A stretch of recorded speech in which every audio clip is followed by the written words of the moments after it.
something I'm waiting to play for a while anyway, so I'll do that for the commentary. Well, we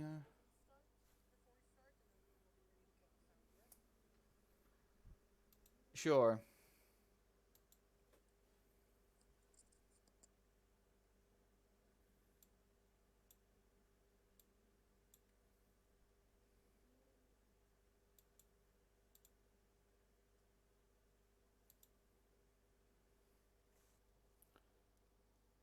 Okay.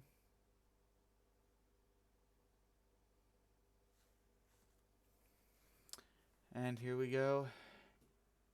Hello, fellow dolphin. It is me, V. Not as active today as I usually am. I know, and because of what happened.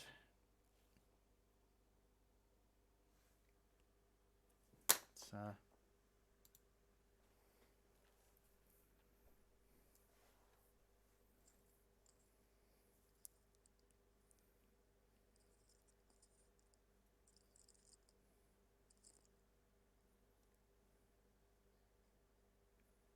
Thank you.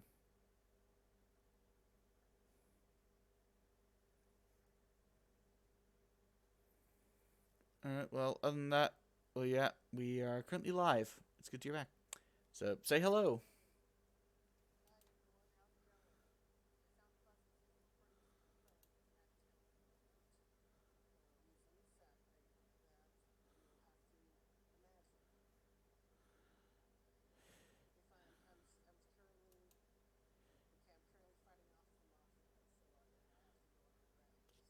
Oh, really? Well, that's actually a lot more interesting story than the one I was thinking.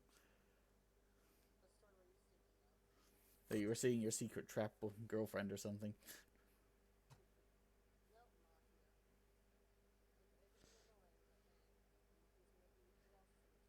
Mm. Okay, well, in that case, it's probably the best I'm playing this. Currently, as I'm sure everyone can see, well, obviously Papa G can't see unless he decides to see what it's broadcasting. It's Getting Over It by Bennett Foddy.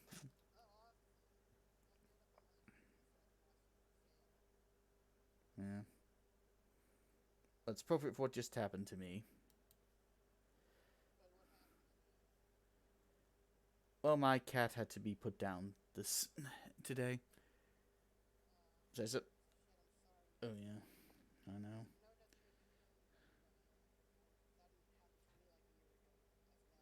Mm-hmm. I know. Is it you think? I know you think you're prepared for it, but then it hits you. Mm-hmm. Yeah.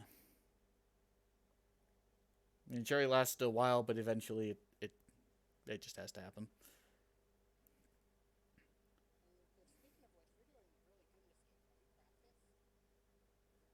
for a bit. And I'm getting up to the point where I usually fail though. Other than that, well, I guess we've gone into current events for a bit.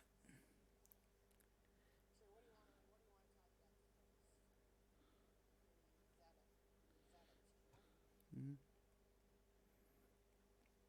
Well, besides that, I think mainly it was today. It was so I could have someone to talk to more. I'm sure you figured out what that one is. Other than that, I'm sure we can find other things to discuss. We usually do. Hmm?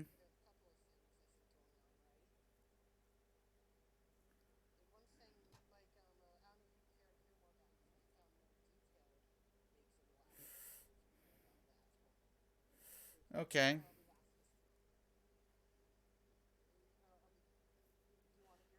Yeah. Let's hear them.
Mm-hmm.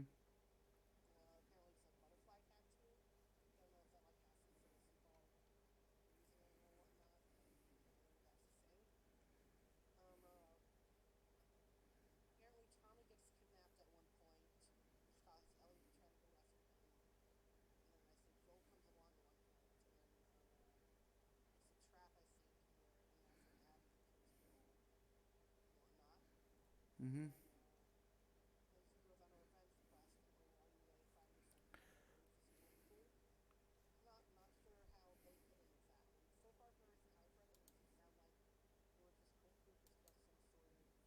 It's just kind of there for no reason. I'm just looking at this.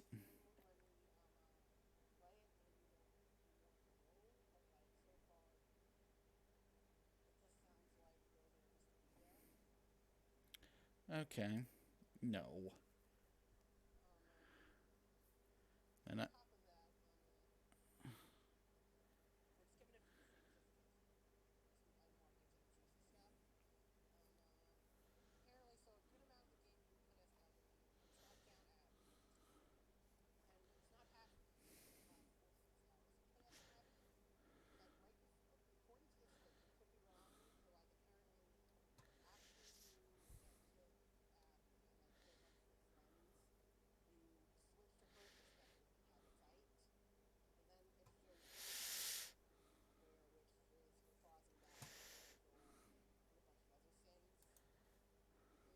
mm-hmm.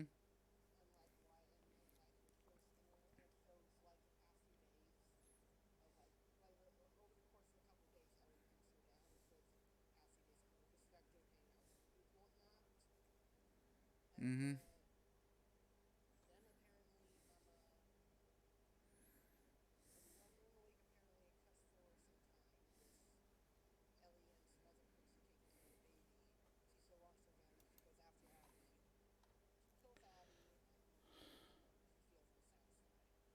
Yeah.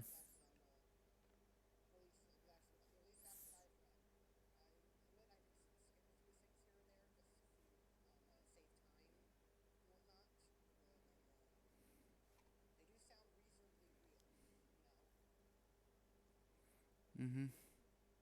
Yeah. I can believe that.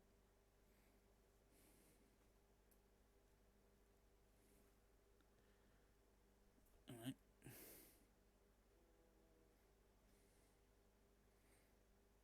Even then, I imagine by the time it comes out, this virus could finally be over.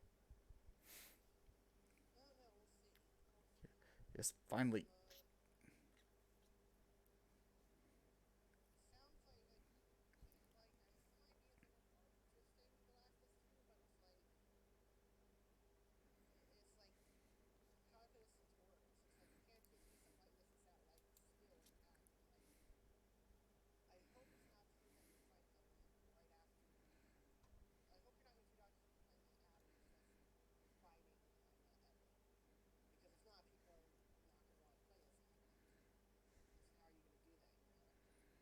Mm-hmm.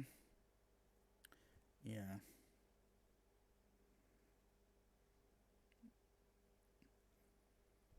Not exactly a way to introduce a character. Hey, here's a character we don't know, and in fact, actively have reason to hate. Let's play as her killing character that we've actually been playing as for the whole game. That's just you. That's not how you do it.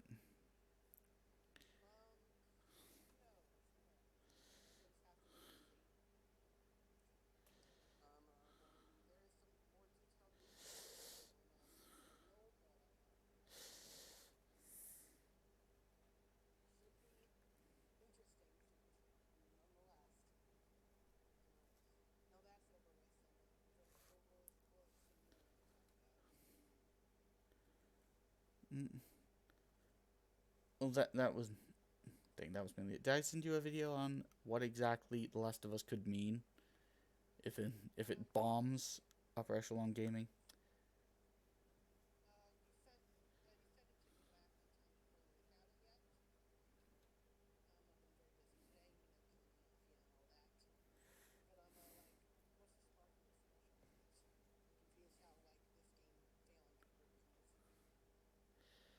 could hurt the industry, and the inclusion of LGBT characters is the main argument.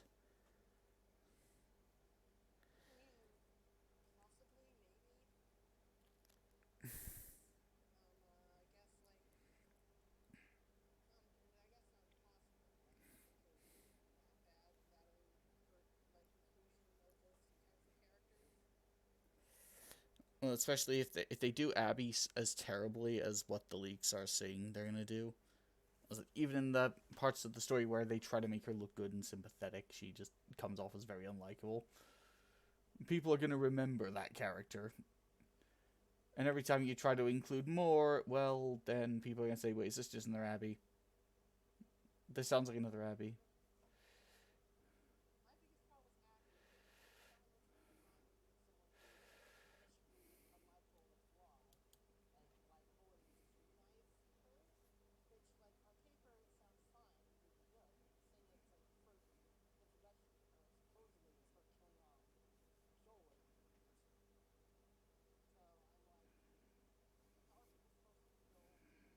Yes! Finally! I just got past that part. Thank God. I was been stuck there for so long. I've gotten over that, at least.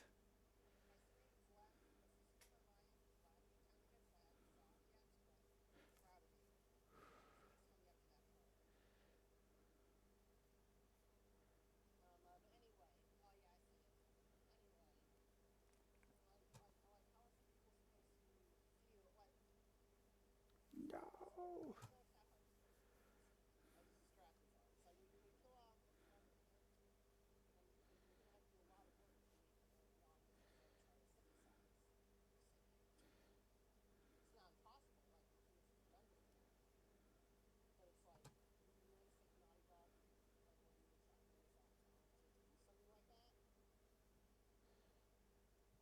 Probably not. I mean, Neil Druckmann did have talents at one point, but he threw it away to Queen Anita.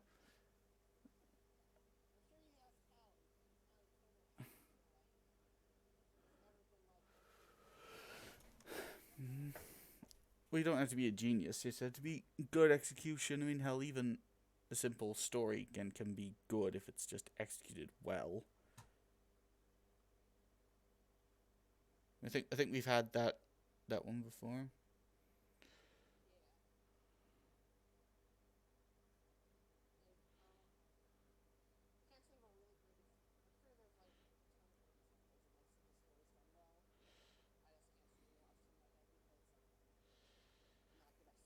Mm. Star Wars. Yes. There's an evil empire. They have a doomsday device. We need to destroy the doomsday device, or the doomsday device will blow us up. Oh, and here's proof that the doomsday device is indeed a dangerous doomsday device. Like, there you go.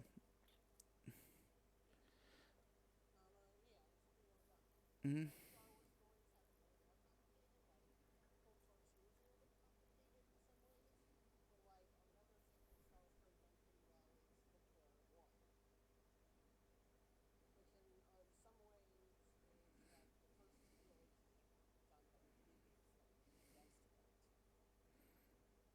Mm-hmm.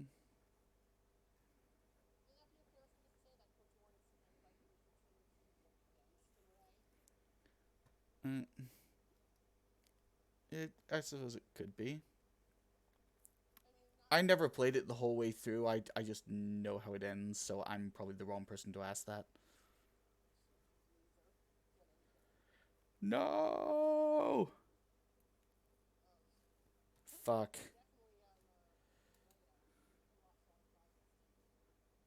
Yeah. Right at the bloody slide.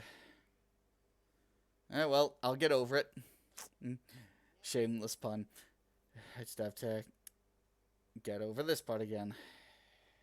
Lovely. Which game? Well, I think part of the reason I wanted to play it was, well, again, part of the symbolism, and also to be one of those arrogant little assholes who can say, I beat the game, what did you do? Mm. Well, you can beat any game, it's just damn frustrating. Fuck.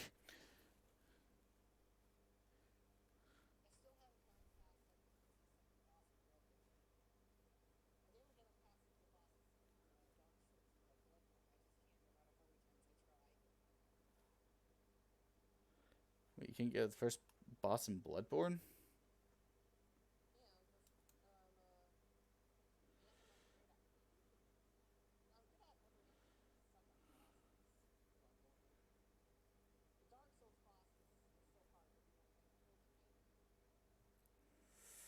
Yeah.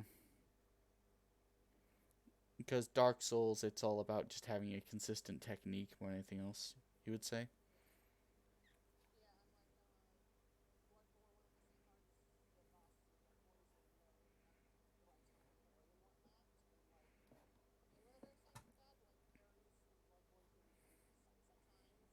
Well, so are the ones in Dark Souls.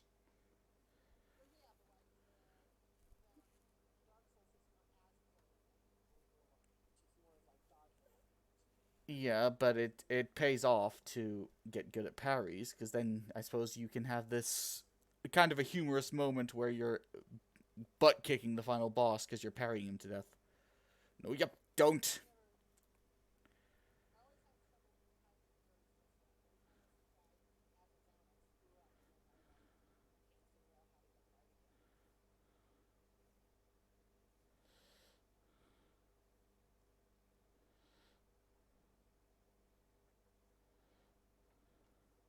No.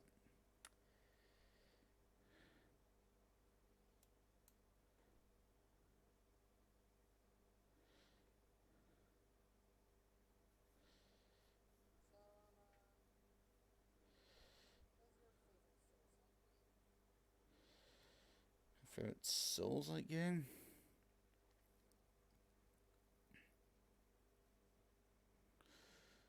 Trying to think of that one.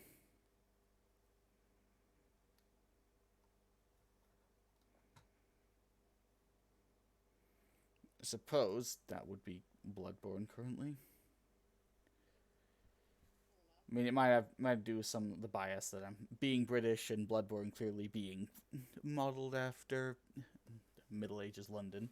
That might have something to do with it. It definitely gets the whole Gothic architecture right.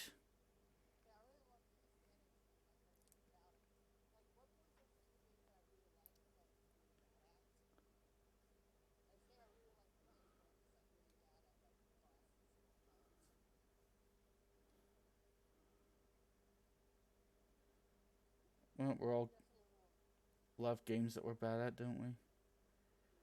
I mean, I, I'd say I love the Final Fantasy remake, even though I'm still not entirely good at it.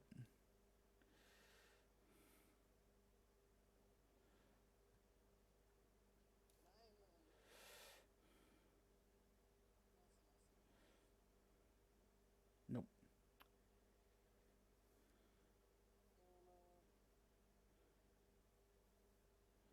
After this stream, I'm gonna have to go back and figure out how I got past this part.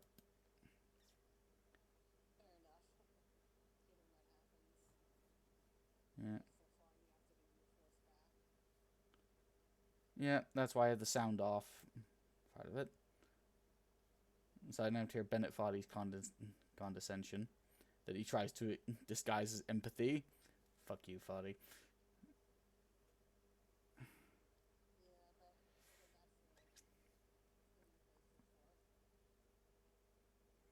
Mm-hmm. Or trying to think the irritating thing he does, trying to disguise his empathy as inspirational quotes. Or worse, when he starts playing different music when you fall. Yeah, country music about falling down.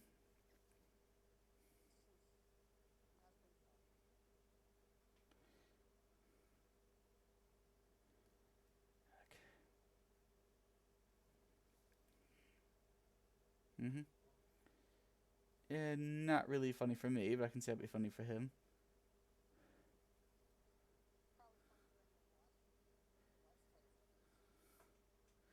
Well, that is how Markiplier got so many people watching his videos, I suppose.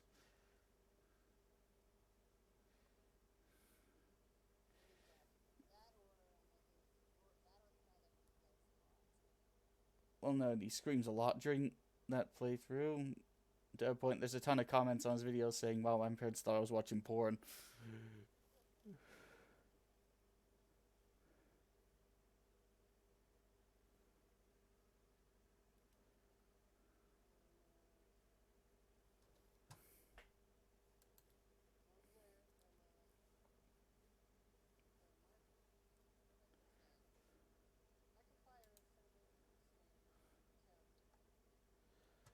Yeah, he is a guy to imitate, to some extent.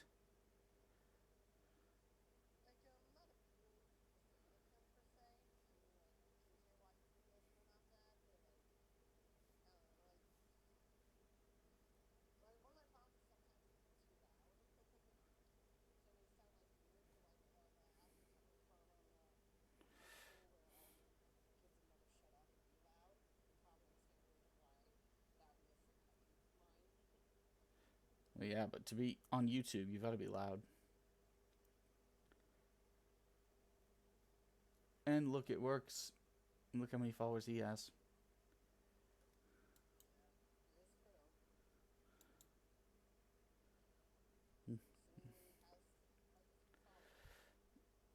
You know, look at all the loudest people on YouTube. Look at how many followers they get.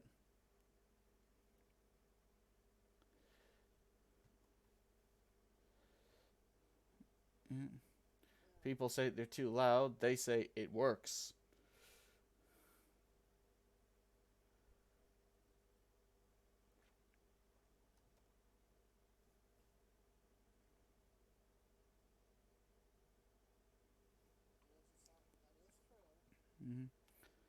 Well, on one hand, I'm failing a lot, but on the other hand, by the time I'm finally done with this game, I'll be a master at it. I'll be one of those people who can do it in under 2 minutes.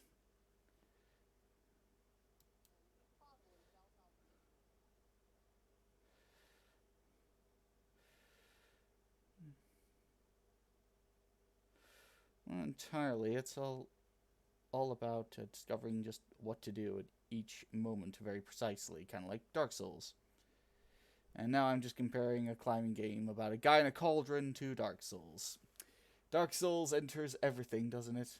Even our own podcast was once called The Dark Souls of Podcast.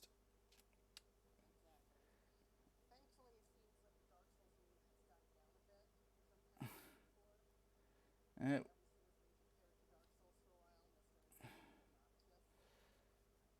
Dark Souls will live on forever.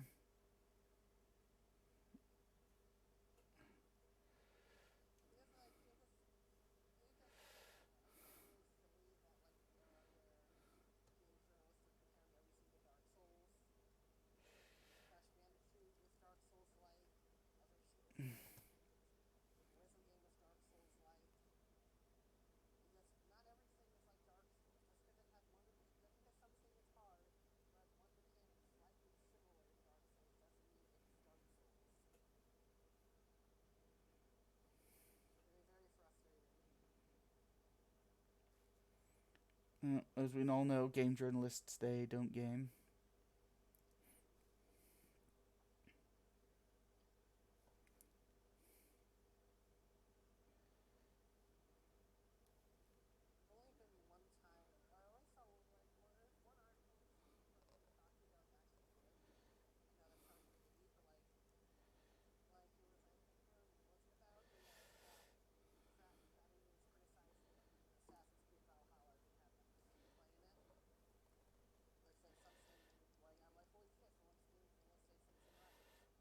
Yeah. Like a gameplay trailer not having a lot of gameplay, that isn't gameplay. No!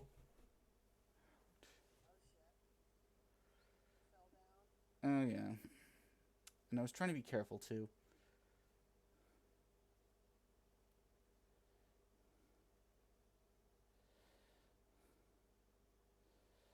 You know, sometimes I don't know if Bennett Foddy is just a mad genius or just fucking crazy.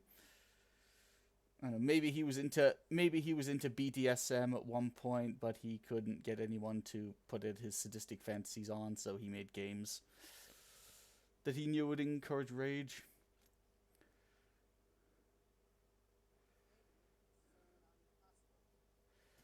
Hmm. Or maybe he was bullied by gamers at school, so he thought, hey, I'm going to make games that people want to play because it hurts them.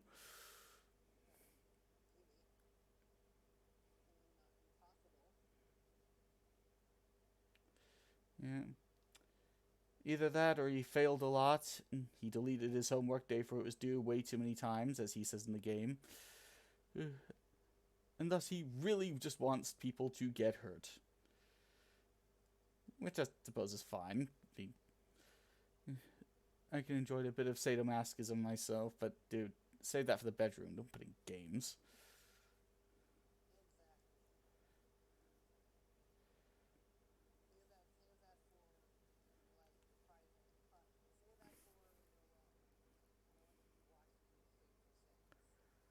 Yeah, yeah.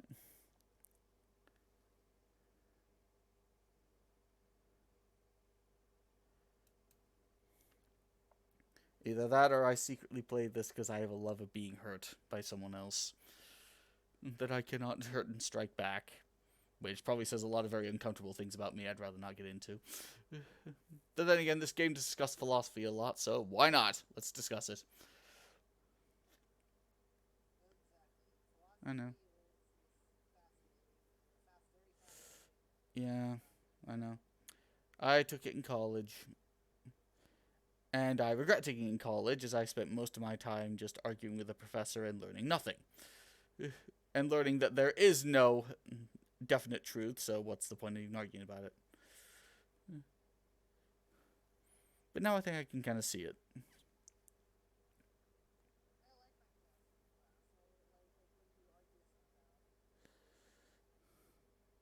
Well, part of philosophy is part of arguing things that don't really seem to make a lot of sense unless you really think about it. Or trying to find meaning in something that just doesn't really have meaning, is what we often say as English teacher syndrome.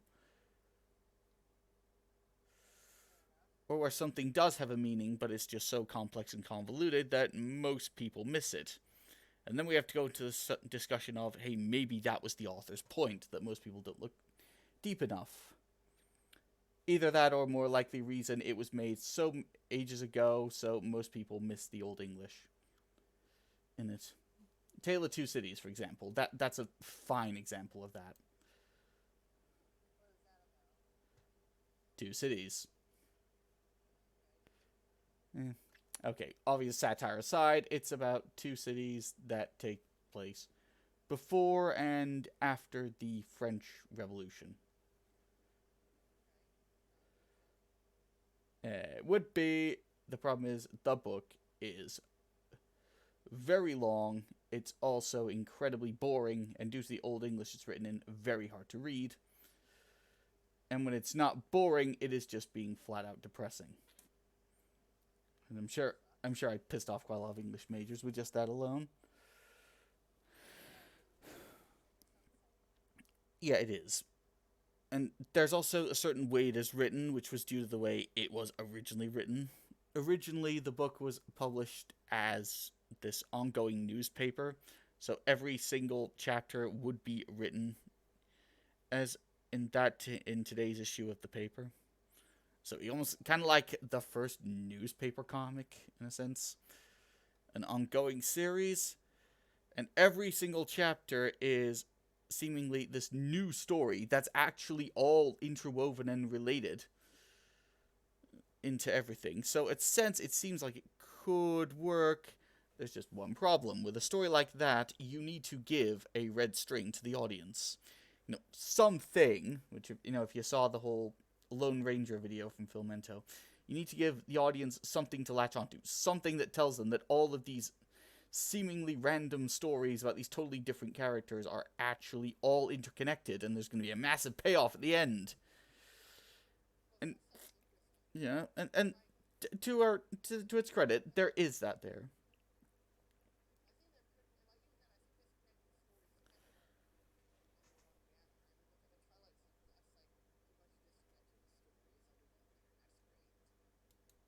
Well, yeah, but they can all work on their own. These stories really don't. I mean, they're all very short stories that seem at first like they're not really related to each other. But ultimately, there is a red string that links them all together. It's just the book is so long, drawn out, so depressing when not being depressing, just boring, and hard to read due to all the ye old English in there, that most casual people reading the book will just totally miss the red string. And thus, the ultimate ending will just come off like, oh, that guy just did a far, far better thing to end the story now than he ever did before. And finally, it's over. And they'll totally miss the whole significance of it. I mean, God, I'm sure you've heard that line. Yeah, that's from The Tale of Two Cities. Yeah, is my example of it's a far, far better thing the story end now than it ever did before.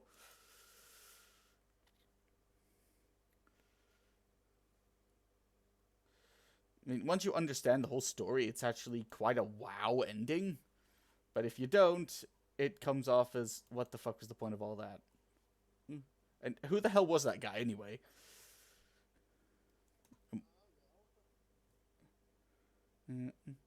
So I guess if you're gonna ever read The Tale of Two Cities, just buy a Cliff Notes so you can figure out what the fuck is going on. I mean, I wouldn't hate it too much if it was at least written in Shakespearean English, which you can kind of understand after a while if you've noticed that. Yeah. Yeah. I mean, Shakespearean English, after your mind gets a little chance to adapt to it, it does make sense. Tale of Two Cities, though, you at least have to be interested enough in what the hell's going on for us to actually get that.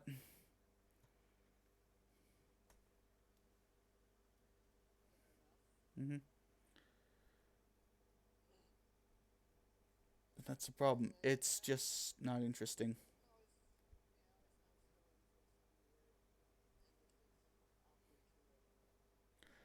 Read.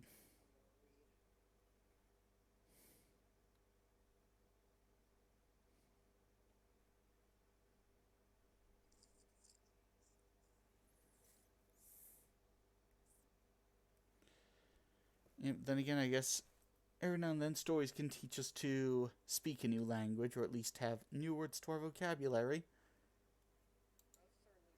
I mean, how many of us knew what kawaii meant before we discovered manga? Yeah, or the fact that the Japanese words for cute and scary sound scarily similar for some reason.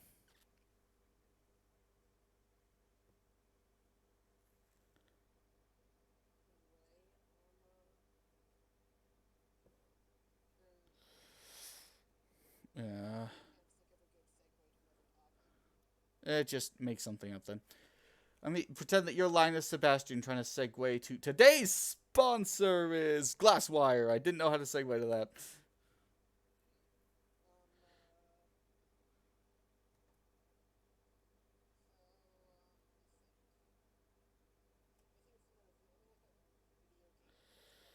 Yeah,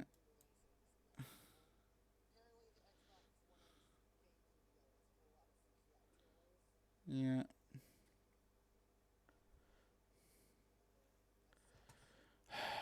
Seriously, Xbox.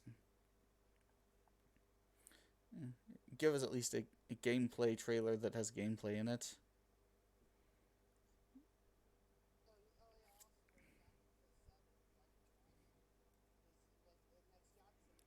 The,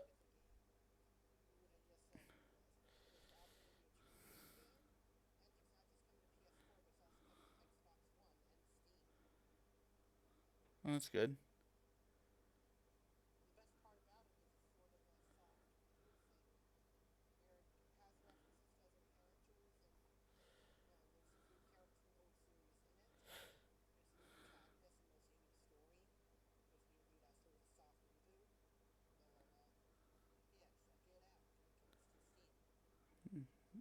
Will do. Now this part of the game makes no sense. Then again, I played Sexy Hiking, and that game is way harder. Oh, you better be kidding. Well, I've gotten past it once before. I just need to figure out how to do it again after I watch this gameplay to remember how.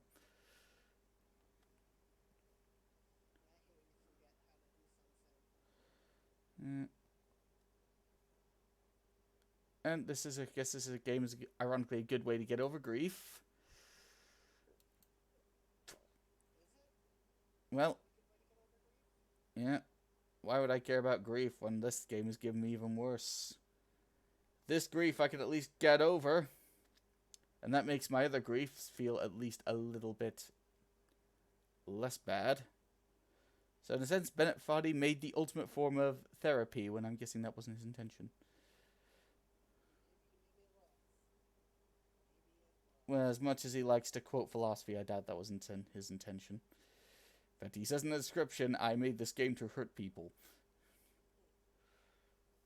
And in fact, he even says in-game, I made this game as an homage to sexy hiking. A game that is horrendously unfair, and yes, I played it. It really is.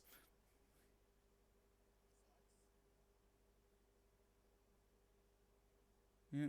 And he even comments, while I was making this mountain, there were some obstacles that were horrendously unfair, and I couldn't bring myself to get rid of them. And you can just see, here, there's a smile on his face while he's saying that. It's like, yeah, he knew what he was doing. Yeah, and now he says, I always felt like it was my fault as a gamer that I couldn't get past these obstacles rather than the game's fault for being too hard. And how many times have we heard that before?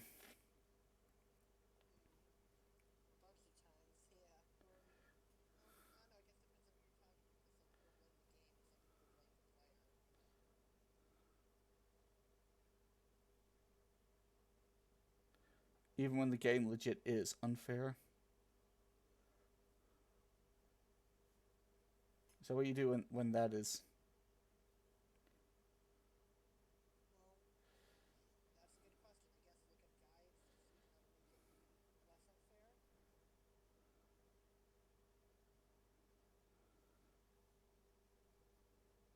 Mm. When that is... No, I'm not going to do that again. It's like with this one, I suppose there are a lot of guides to get past certain parts of it. Then again, it all comes down to training your reflexes, really, doesn't it?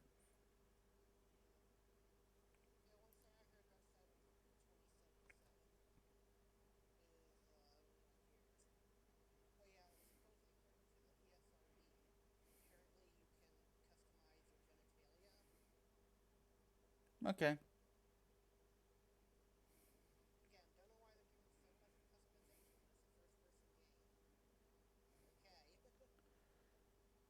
Well, maybe they're doing the Fallout thing. Well, where they give you a first-person character you can choose to play in third person if you want.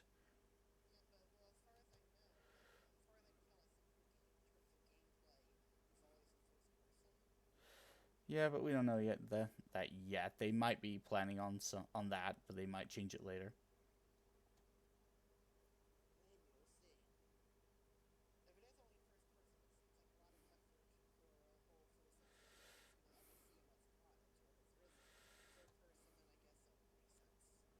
That's probably why.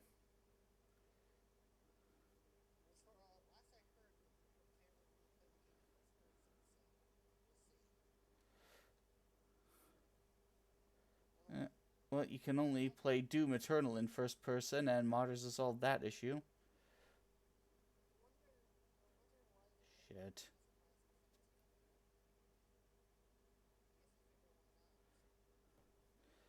Well, it probably fits the theme of the game somehow.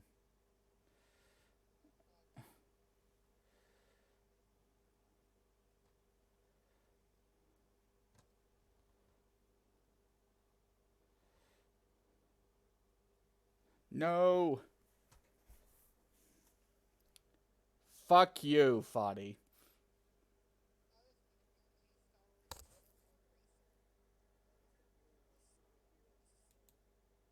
Yeah, well, even better. There's a version of Mario 64 that's going to be released to the PC.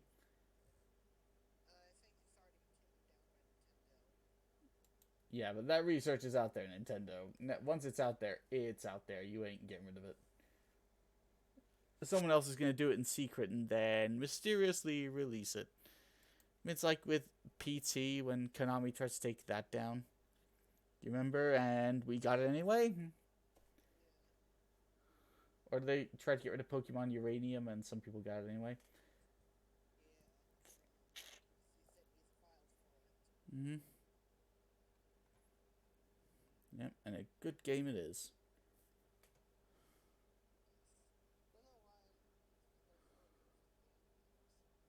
Um, okay.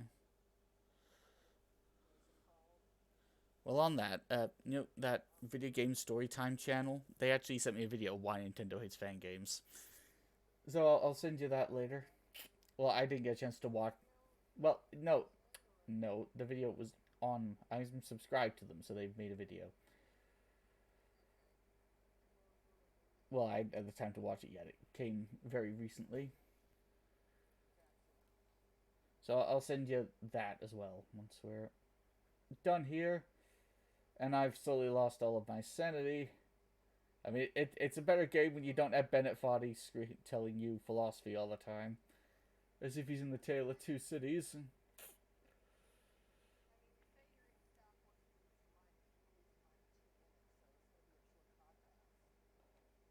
Nah, I'm not gonna lose my mind yet. No, when I actually play this game for serious on my channel, like Markiplier, oh yeah, I'll probably lose my sanity because then I'll have Foddy talking to me. Talking to me and playing really embarrassing music about falling down. About a man that has legs but stays in a cauldron for some reason. Because apparently he wants to protect his legs while he climbs. Is what never makes fucking sense. That makes, I mean, how fucking strong are these dudes' arms?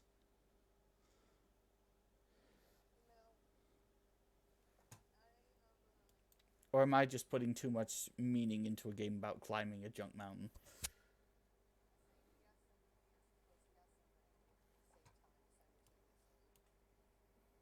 Can you try and explain that? Because we're not a philosophy class here.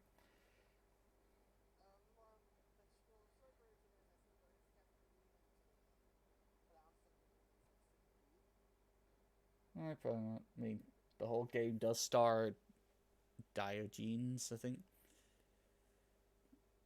And we all know what he was like in real life.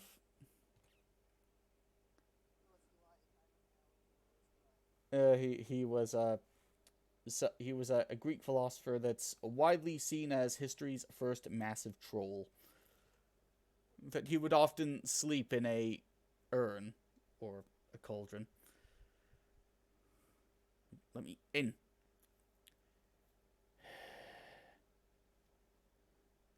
So,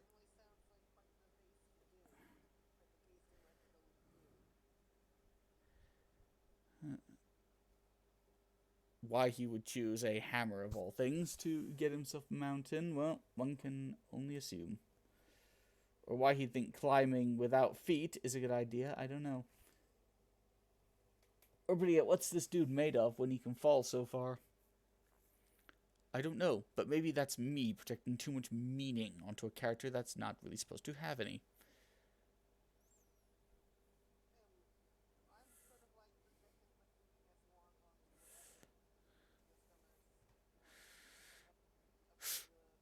Ooh.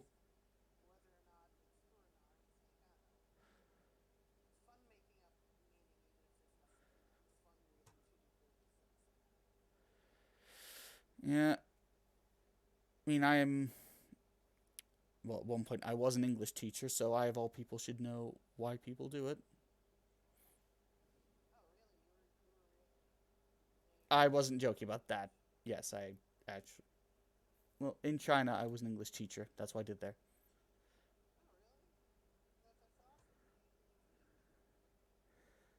It was mainly I taught children.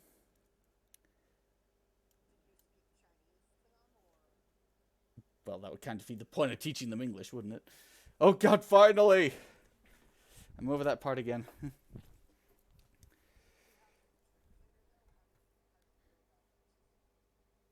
Well, for the most part, they knew some English already because English is considered very important for people, young kids to learn there now, with China being such a part of the international community.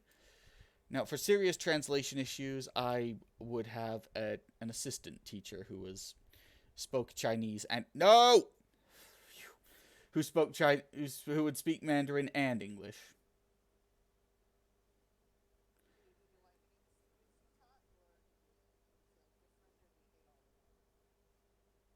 Well, I would. I just can't really remember any of their names.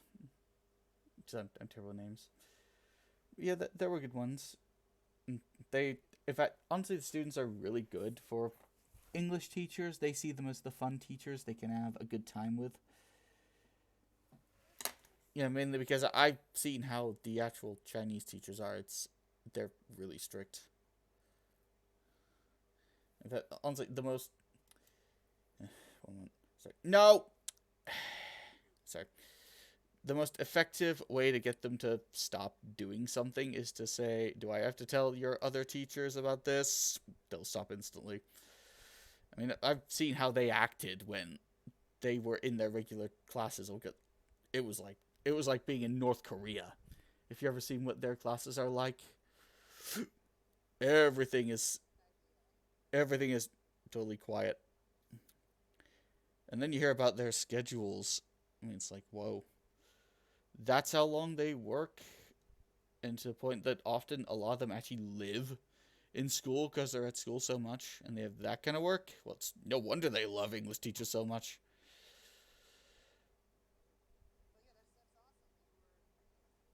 Mm-hmm.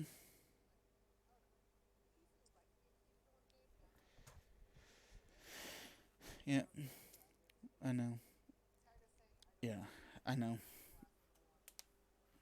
Well, come on. You're what? 20, 21? I don't know.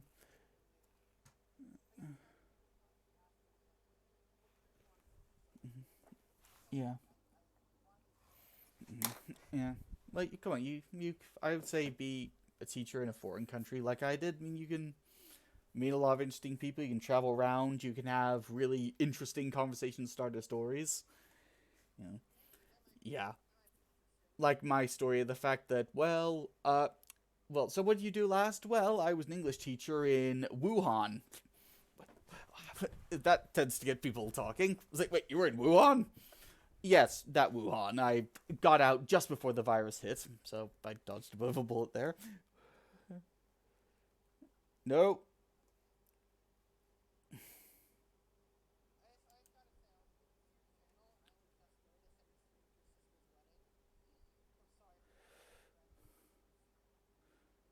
Well, this is kind of a spare channel, so I don't blame you for not seeing that. That was mainly they wanted to live stream it to YouTube. They had just no idea how to do it though, and I could, yeah, not everyone could be there, so I offered my YouTube channel up. Yeah. Mhm. Yeah, and to my new brother-in-law, I think he'll definitely need it. No.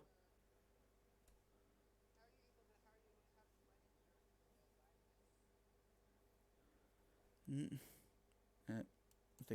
I think that was before the lockdown really happened. If you look at the date. No.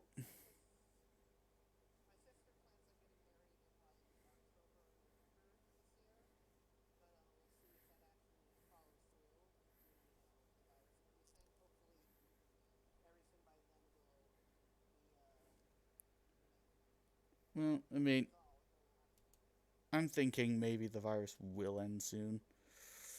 At least I hope it would, because that would kind of make my cat's passing a little pointless. Because to ease the blow of that, I actually made an entire funeral procession video of it, where I turned my cat into Iron Man, taking down Thanos, the coronavirus. Yeah, I said, okay, after he's been put down, the rest of my family, you watch this video and cheer you up. Oh yeah. No.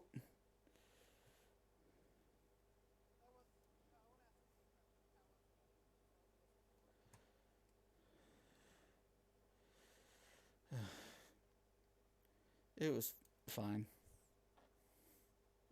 the audio was awful because they used technology that I had left at the house from when I first started as a YouTuber, and if you remember the audio quality of my videos back then, you can probably guess what it sounded like. Not good. It was just all they had lying around, and they were not willing to spend any more. Somewhat understandable. No.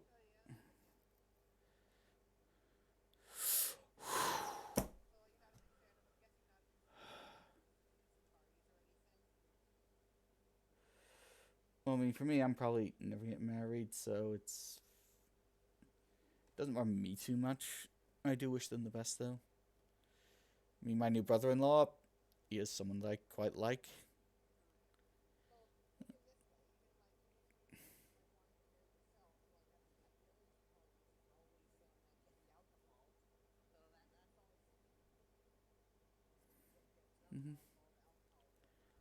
Mm-hmm.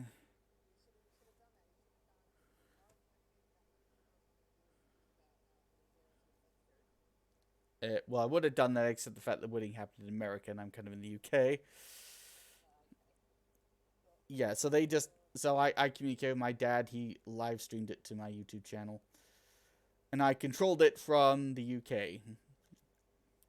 So yeah, it's a way demonstrates how great the internet and technology makes working across borders. I mean, just like we're doing.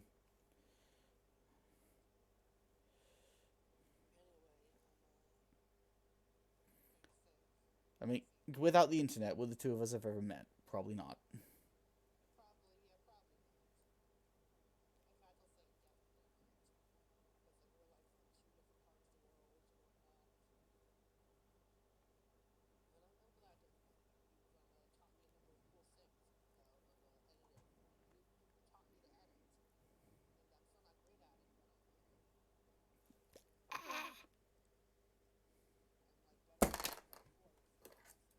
Mm-hmm.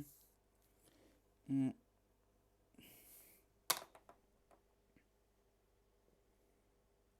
Well, it's just the point of meeting people to always try to grow.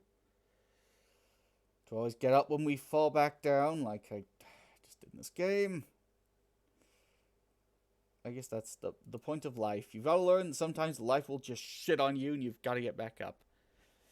Maybe that's the whole point of Bennett Foddy's game, or maybe he just is secretly a sexual sadist who gets off on hurting people. I don't know.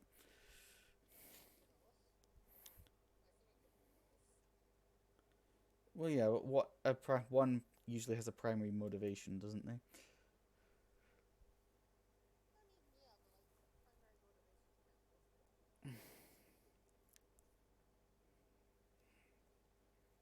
Yeah, I'm more the point that he made this game because he actually kind of gets off on hurting people, which I suppose is fine as long as you get it out in a healthy way.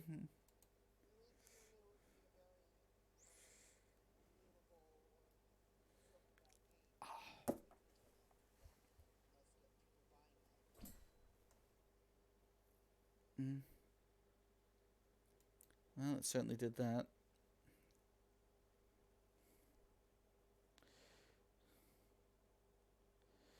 Well, maybe that or making this game was just easier than being a dentist. Satire.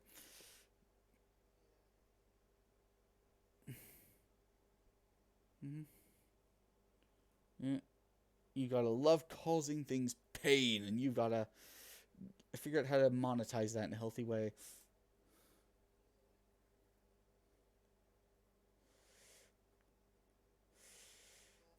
Yeah, I can always imagine what his father would have said. Son, what do you want to do when you grow up? I want to hurt people, Dad. Okay, son, what was I again, son? I want to hurt people. No reason. I want to hurt people and get paid for it. Wait, I was like, you want to be a male dominatrix or something? What? No, I just want to hurt people.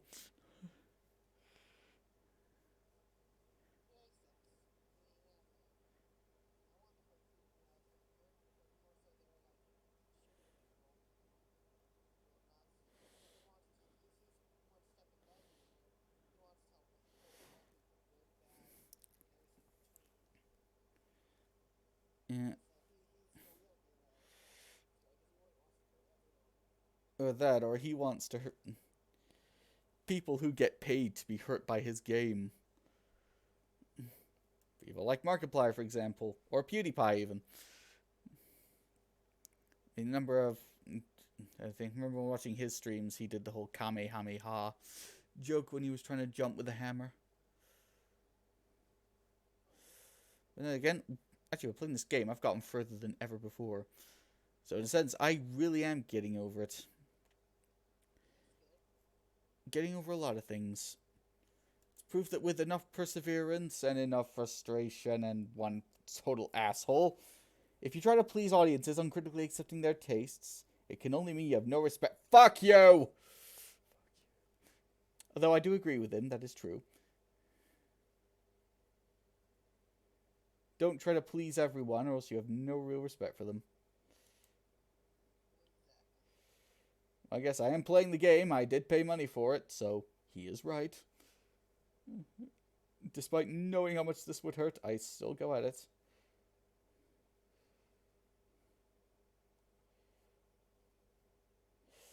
I suppose there's a lot of diehard masochists out there that do love this sort of thing.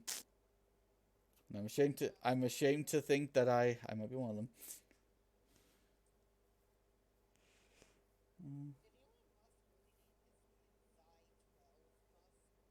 I don't know. I didn't pay much attention to that.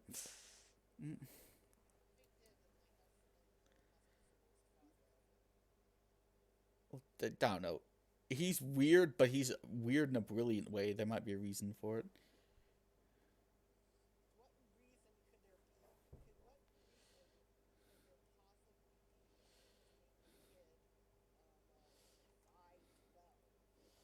I don't know.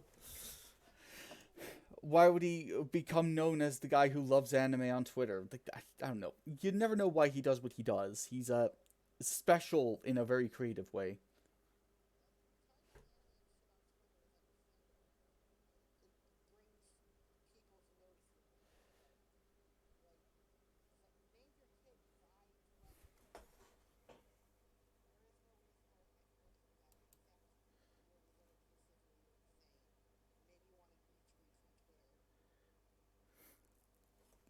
Eh.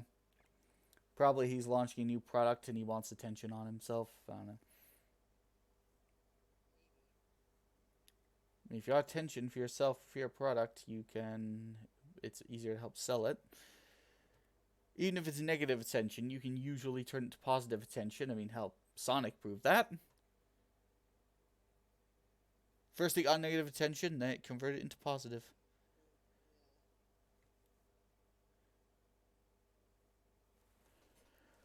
Or hell, I guess Hatred used the Streisand effect to market itself. Remember that game? And so Dead or Alive Extreme 3. Again, prime examples of the Streisand effect. It is well and powerful. It can be used for marketing. And then for any viewers who don't know what the hell the Streisand effect is, well, it's like this. Do not think about elephants. Oh, no, I'm saying it for the audience. It's like, do not think about elephants. Now, you hear me? Do not think about elephants. Do not ever think about elephants. Not even a bit. The elephants that I'm telling you about, do not think about them. If as I say that, there's a lot of people now wondering, wait, why does he not want to talk about elephants? I wonder if maybe I should Google little known facts about elephants. Maybe there's something he doesn't want me to know. That's why. Yeah. Like Dead or Alive Extreme 3. How many copies would that game have sold without the Streisand effect? Probably not many. Extreme 3. I mean, do you not know the Dead or Alive Extreme series?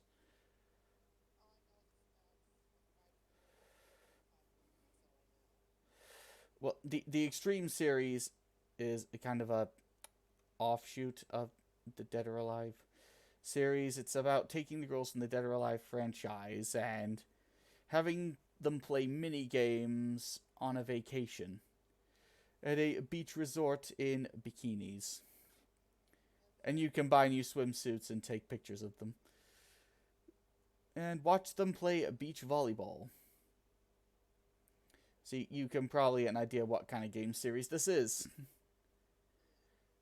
mainly targeted towards a certain demographic of teenage boys, which is, I guess, the Dead or Alive series in general was probably marketed towards, let's be honest. So yeah, the Dead or Alive Extreme series, it's not their best selling, but it's one that always does sell well among that demographic, so they always market it too. And then one day, however, all the feminists of America had enough. They caused such a fuss about Dead or Alive Extreme 3 coming out for the PS4 that they decided they were not going to allow it to be sold in the United States at all. And fine, Koei Tecmo said, okay, fine, we won't sell it. Fuck. Get my sound there. Well, then a website known as PlayAsia, which does exports of Asian toys and games to the US, they put a subtitled version of the game on their website.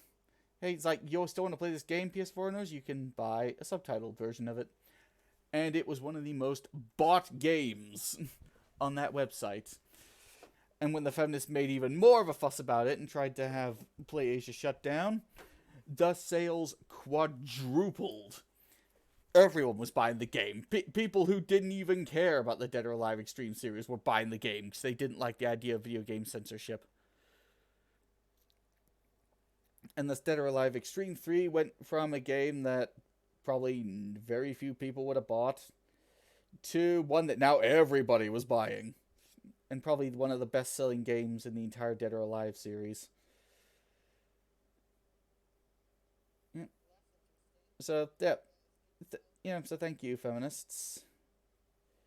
No, really, thank you. You've really improved the art of video games. Now, we can all enjoy our bikini-clad women. It's the same with Australia. Now, everyone in Australia can enjoy hatred. Yeah. As originally, not many people there knew or were interested in it, but then Australia banned it. And Destructive Creations, the developer of Hatred, they said, hey, Australians, you want to buy Steam codes to the game directly from us and get around all this nasty censorship we know you don't like? Fuck yeah, we do, said every PC gamer in Australia.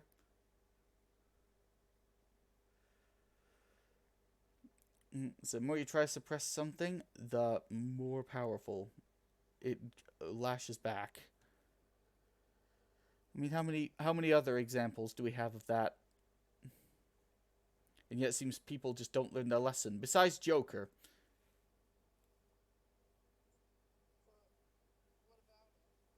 Well, that's an example of the Streisand effect, remember? Yeah, so besides that, what other examples do we have of the Streisand effect?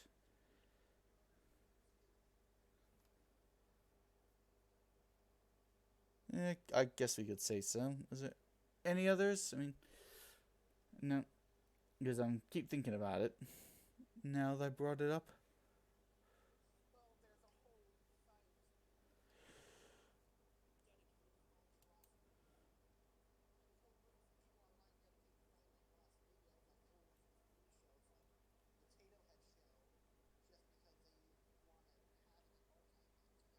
Okay.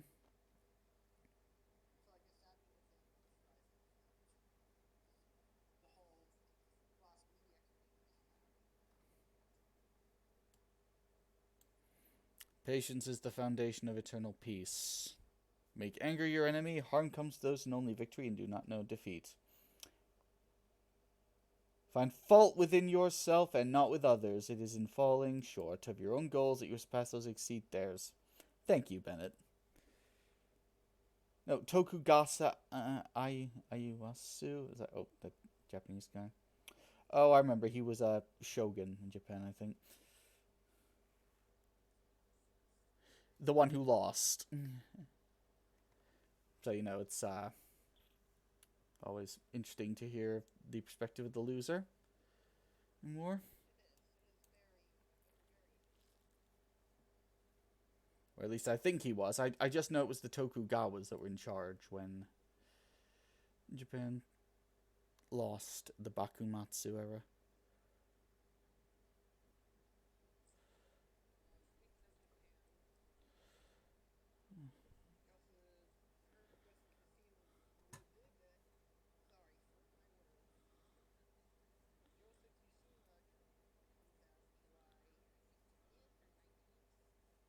that's good.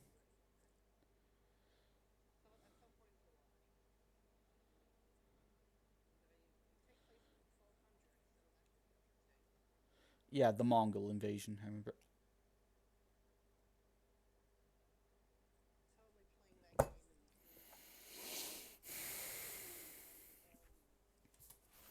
Mm-hmm.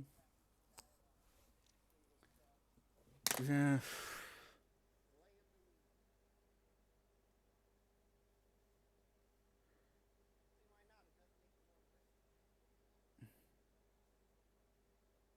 Mm-hmm. Yeah, it'll be good to see when we finally have Ghost of Tsushima better than The Last of Us. Because I believe it'll be good from what I've seen. There's a lot of good themes to it,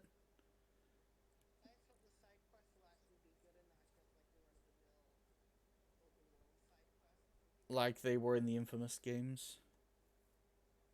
If you remember, most of those were, they were all pretty much the same.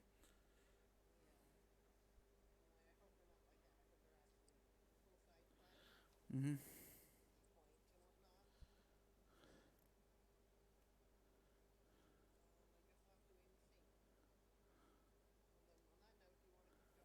Yeah, yeah. Maybe we can compare Ghost of Tsushima and The Last of Us and see why one works while the other falls short.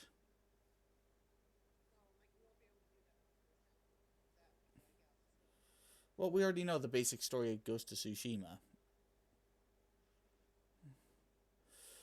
Yeah, Ghost of Tsushima is a game about revenge and having to change to get it and learn new things. And that's pretty much The Last of Us when you get down to it.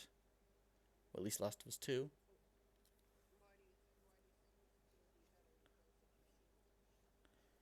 Mm. Because Ghost of Tsushima will actually show you the consequence of your actions. And likely the character will have a big choice to make, and he'll also, hopefully, I'm thinking he'll live at the end. And either give in to his changes or just fuck go away. We'll laugh in the world lest we. Oh, I really hate this guy. That's why. Mm, yeah.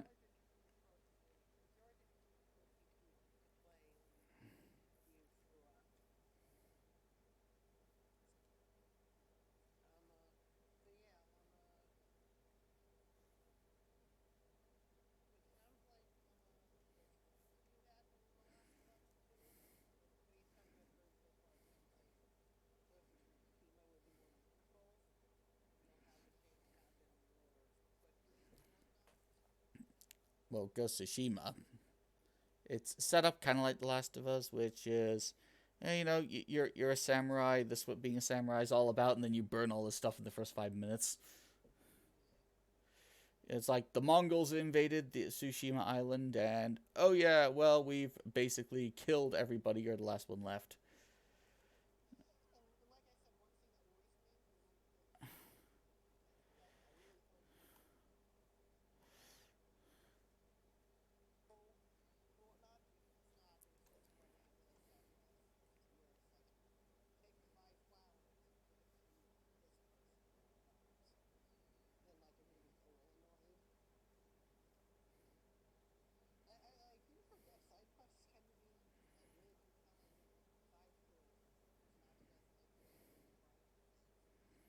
What I hope is it doesn't try to have a moral choice system like Infamous did. That I thought was always the weak point of Infamous. Well,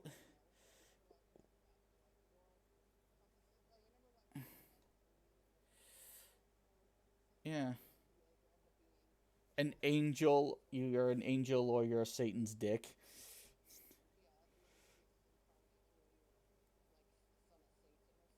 Yeah, I mean, where's the great choices anywhere?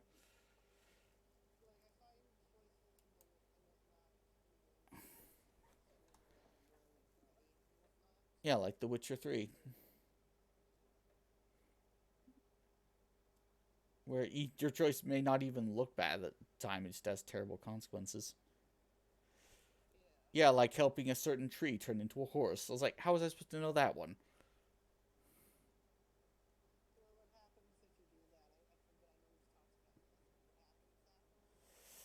A character called the Bloody Baron commits suicide. And this is a character who has helped Ciri and allowed her to helped her escape the Wild Hunt alive.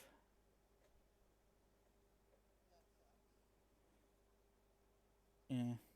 He commits suicide after his wife tragically dies. As a result of you helping the evil tree turn into a horse. I was like, well, come on, game. How was I supposed to know that? If you didn't exactly give me a pointer. Oh, by the way, if you help this evil talking tree turn into a horse, it's going to affect this character that seemingly has no relation to him. I was like, how was I to know that?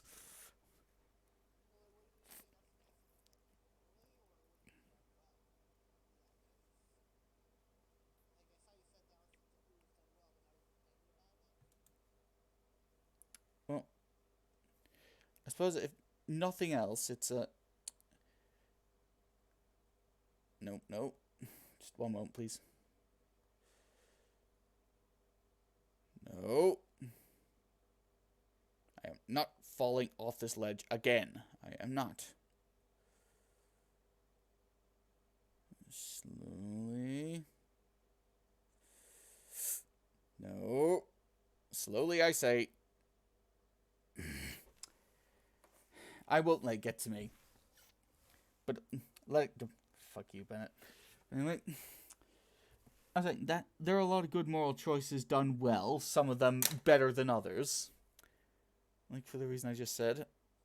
Is that some of them are just like, how was I to know that? And then there are other choices where the fact you play as more of a Witcher who is ultimately trying his best to not get involved in too much politics, he gets involved in it because he just kind of has to. That allows you to see the world from a more nuanced, neutral perspective. And as a result, you get all sides of the story. I mean, the Bloody Baron in any other work of fiction, he would just be a two-dimensional bad guy, but here he's actually fully fleshed out. Yeah, I mean, I like that. I mean, the fact that he's a fully fleshed out character, it allows you to get invested in him.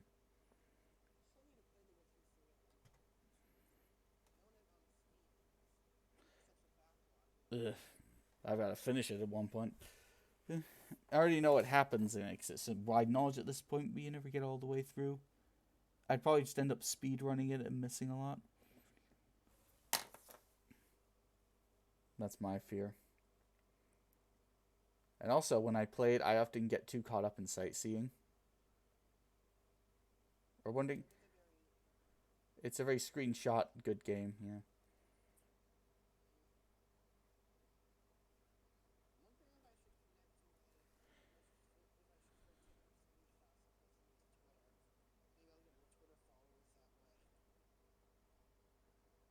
If it's what you become known for, probably, yeah.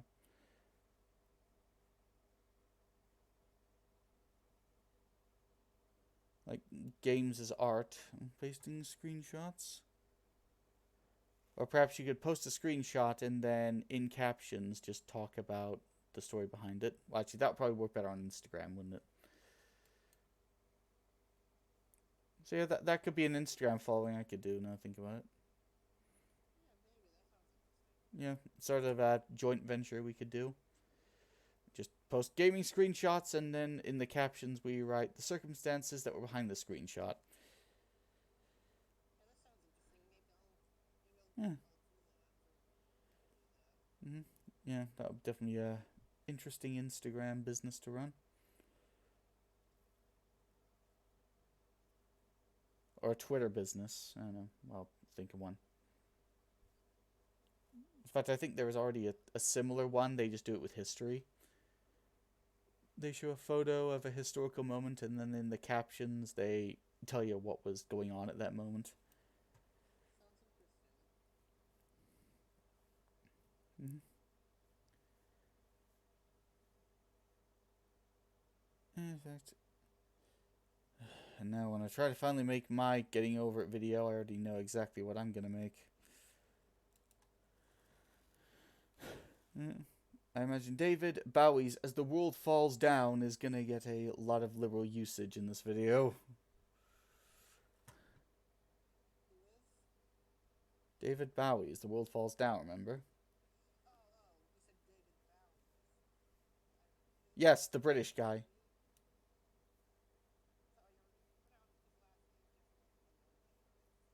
Okay.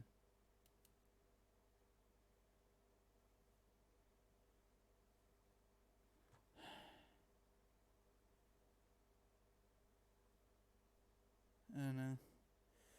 Either way, I've discovered from this game, it's beyond a shadow of a doubt now. I definitely do love pain. I half expect him to remember, hey, remember the first time you discovered you were secretly a masochist? Yeah?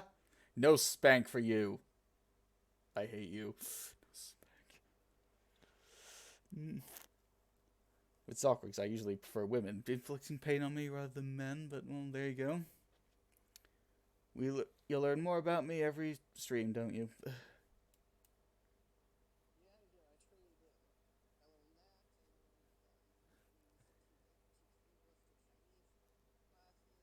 And that I got out of Wuhan just in time.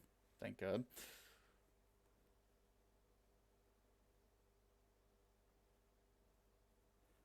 Yeah. And then after that, I lived in Zhengzhou for a while. Well, what is that? Well, there I lived in the commercial district, so that was interesting. And by that I mean I basically lived in a studio apartment that was almost like right next door to a mall. So it was actually a very interesting place to live in. Then I got to see some of the more industrial sites of China. See how cheap it was to live there, how cheap to travel there. And I got to experience what it was like being able to shit, shower, and shave at the same time. Yeah, because I was in a bathroom where you pretty much had to do that. The bathroom that's the only complaint I have about that apartment. The bathroom was freaking small. And that there was no dedicated shower area. The shower was just in the bathroom, pretty much right next to the toilet.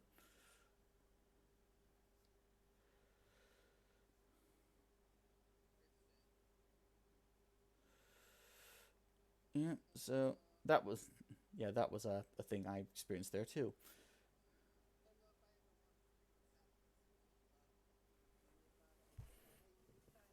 Mm.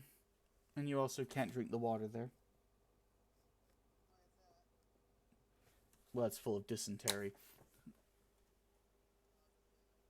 Yeah. China's advanced so quickly, they haven't really gotten to the whole water part yet. So instead, they mainly stick to bottled water there. Going down the road feeling bad, Gussie Wardstone. Well, at least I know I can get that far now.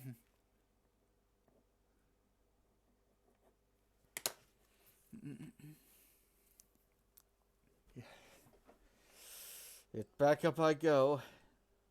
In my love of being punished. By of all things, for a change, a man with a big smile on his face, not a woman with a smile on his face. She does it.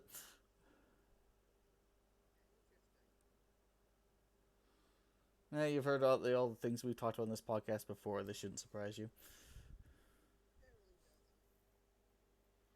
Yeah, if you want to talk about any of your sexual fetishes, Papa G, feel free to.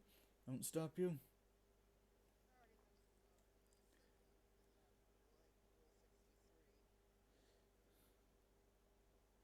Male characters turned into women.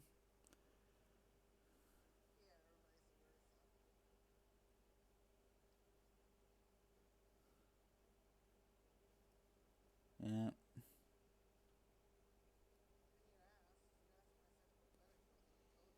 Yeah, I suppose I did. And I can kind of understand it. I guess we can all thank Cloud Strife for that.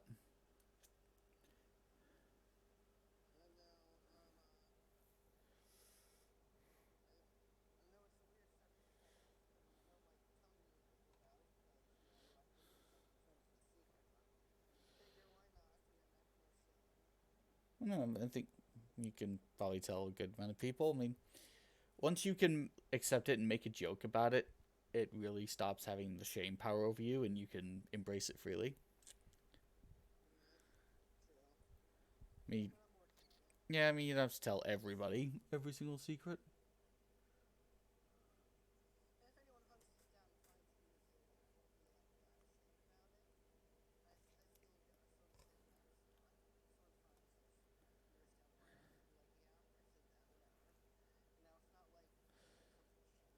And it's not like you're the only person who has it.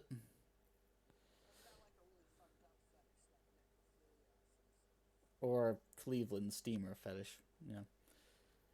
I'd look at you a little awkwardly if you had that kind of one, but yeah, even so, I'd accept you.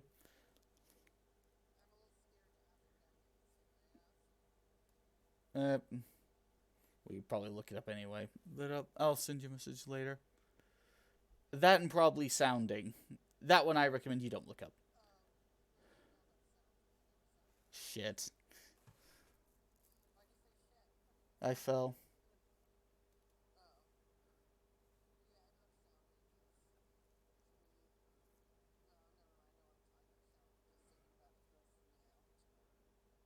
Whatever you're into.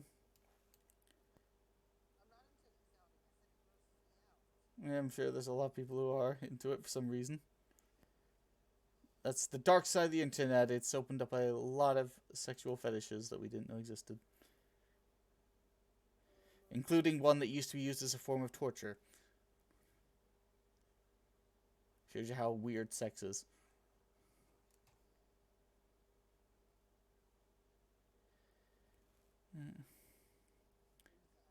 Yeah. Yeah, in fact, for the thank grace of our viewers, I will not mention what sounding is. Don't worry. I mean, and this is a podcast that has talked about whether Hitler did objective good for the world, so you should know how bad it is. Yeah, and in fact, me saying that has probably encouraged people to go and search it anyway. So,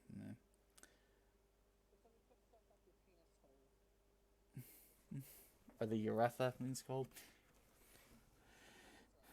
Yeah.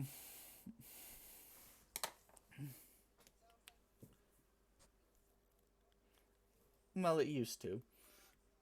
Mm. Mm. Yeah. Well, it's not the worst I've heard. People like their balls being attacked for some reason, or people who there's people who like being their having their balls stepped on.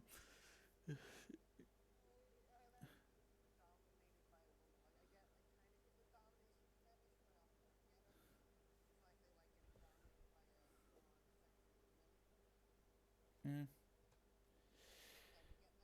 Most of them tend to be anime fans as well, not surprisingly.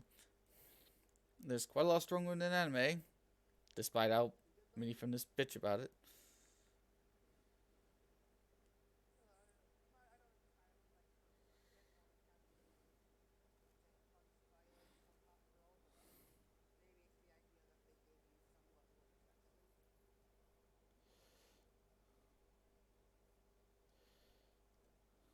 Mm-hmm. Maybe. Well, I might as well go with it. This is hardly the most effed up topic we've ever talked about in this podcast before. Yeah.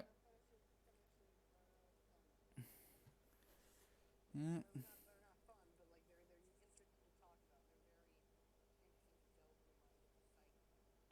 Yeah. Maybe the people have trap fetishes as well for some reason.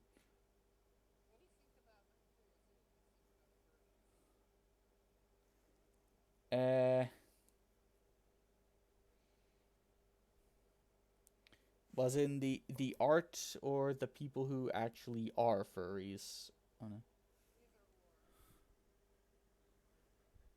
Like it's the furry art I can kind of get. There's some that's kind of really good. Now the people who actually are furries and want to be treated like animals, that's really weird to me, especially when they go to their conventions.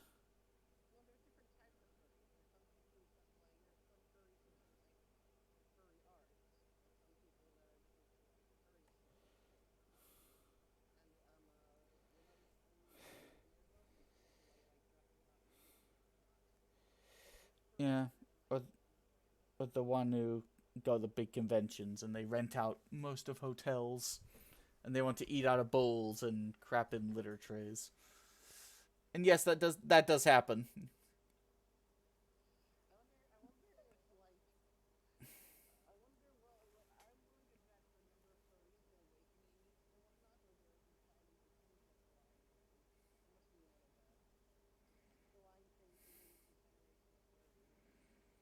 Um, I was gonna dismiss it as a joke, but you know what? It might actually be plausible.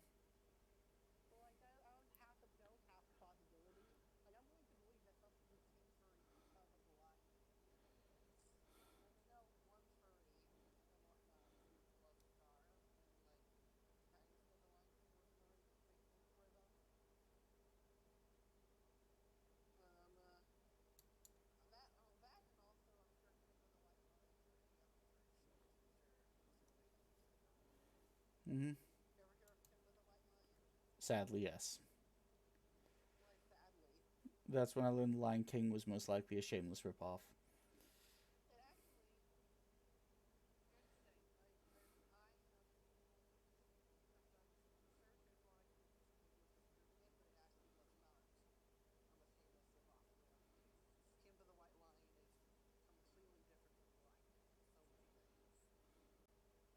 Okay.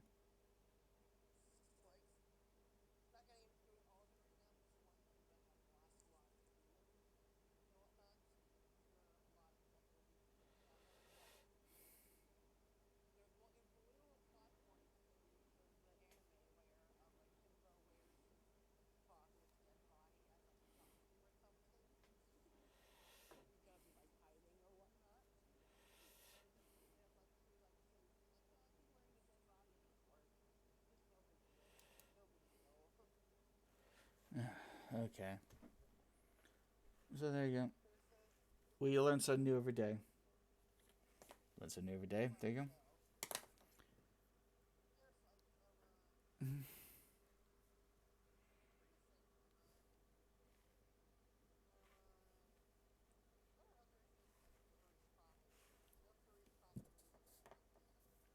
Mm.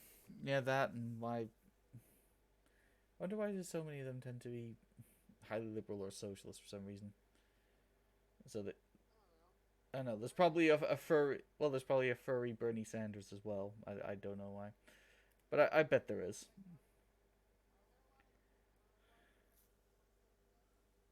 And they do tend to be.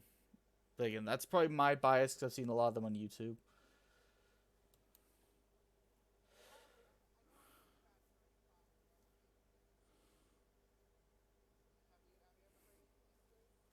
No.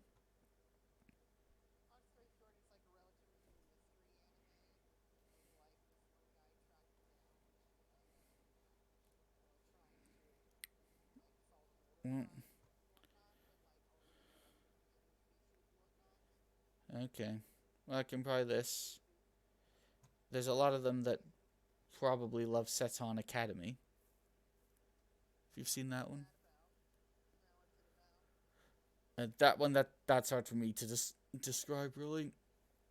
Um, that one I'd recommend watching up. That's a really weird, but even by anime standards, it's incredibly weird. So look, that sets on Academy. Join the pack is its full name. Well, again, it's insanely hard to describe that one. But yeah, there's it involves furries and humans that have a lot of in common with animals.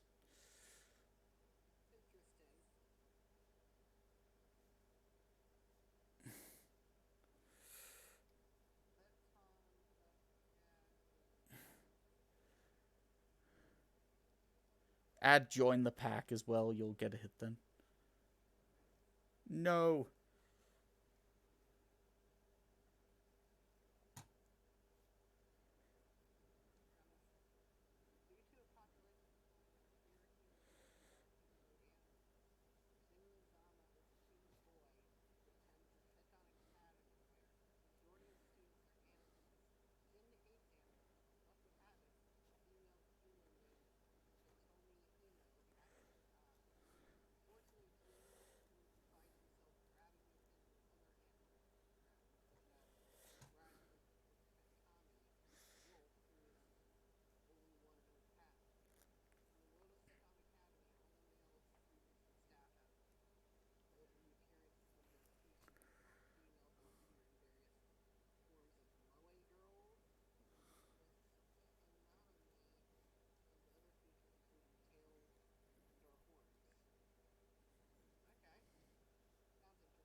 Mm-hmm.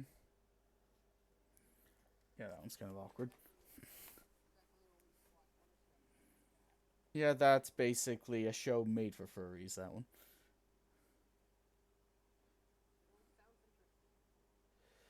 Yeah. I mean, surprisingly, it does get a lot of zoology facts very correct. So I guess if you want to learn zoology, that's one reason to watch it. Much like you'd want to watch Cells at Work if you want to learn about biology. So that, yeah, I know. So, yeah, especially the new Cells at Work Black anime that's coming out.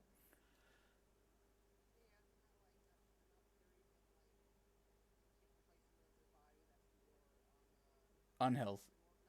Yeah, very unhealthy. It is.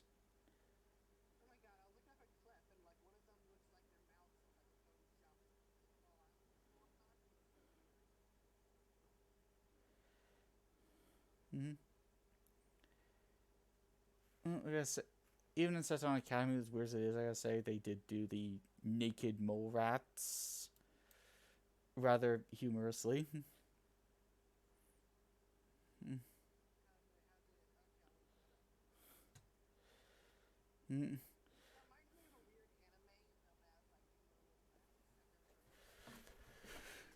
Well, I would think most anime is kind of weird by definition at this point.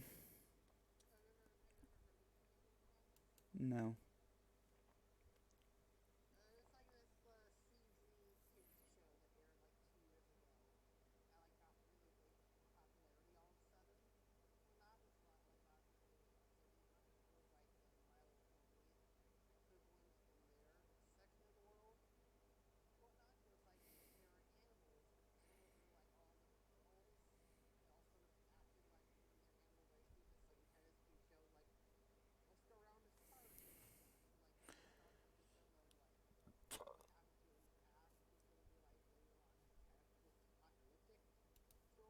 Hmm. Yeah.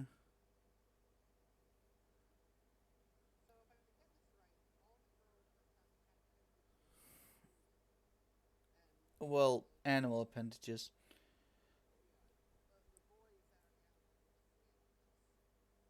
They're humanoid versions of the animals. Mm. It's like that the lion is basically just a dude with a lion head and claws. Mm. I suppose there is some comedy even in animes. Weird as that with Miyubi the sloth.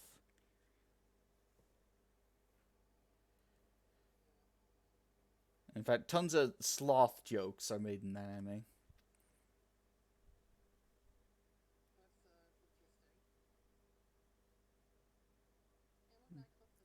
I know. It's like the whole "oh shit, Kenny died again" joke from South Park. They kind of amped that up with Miyubi in this one. Yeah. Mm. Well, they make a bunch of sloth jokes. Like sloths have such low metabolism that even when eating a lot, they can starve to death and die. What the? Or sloths don't do well in warm water when taking a bath. If submerged for too long, they die. But or if they move too much, they can overload their systems and die. And Miyubi the sloth actually wants to be good at sports. That's a joke.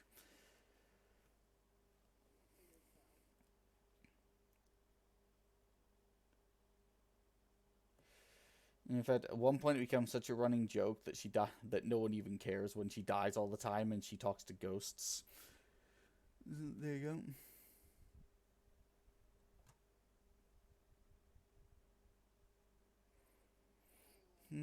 And yeah, and there's also a joke about Jin actually just being a male tsundere,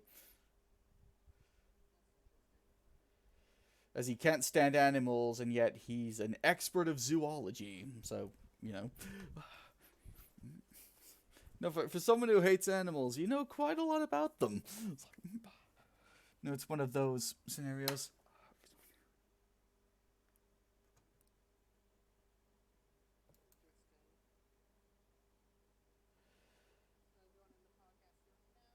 Yeah, I think next podcast I'll tell you more about some of the other stories I wrote. Yeah, 'cause we saw those writing prompts, didn't we? And I'm sure we'll have more I'll have more topics ahead of time as well. And you can do more than just watch me trying to get over it, getting further and further only to fall again and again and again.